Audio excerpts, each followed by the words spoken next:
Hello people! Nandito tayo ngayon sa bahay at alam niyo, buwan ng wika ng anak ko. Gusto ko lang i-share ang nangyayari. At dahil bukas pa nga yung event nila, bumili nga pala ako ng susuotin niya, kaya lang malaki. At syempre, tatahiin ko ito para magkasya sa kanya. Napapansin mo talaga sa mukha na masama ang pakiramdam ba? Ayan, tingnan mo, nagagalit na. Excited lang talaga para bukas. Hindi ko na nga pala binibidyoan yan pagkagising namin ng umaga. Basta nagdiretso na lang kami papunta dun sa gym ba. At ayun na nga, nandito na nga talaga kami sa gym.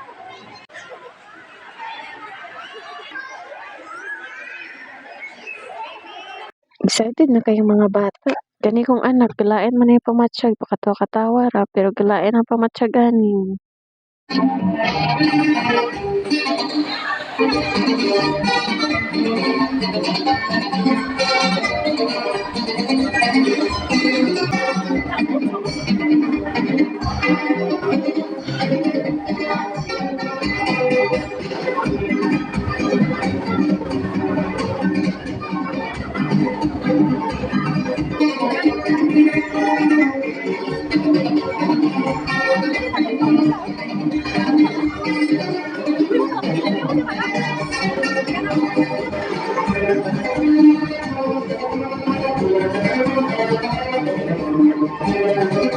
At pagkatapos ng sayaw, kumain na rin ng saging, pakuntis-kuntis na rin kung sino mauubos ng saging, siya ang mananalo.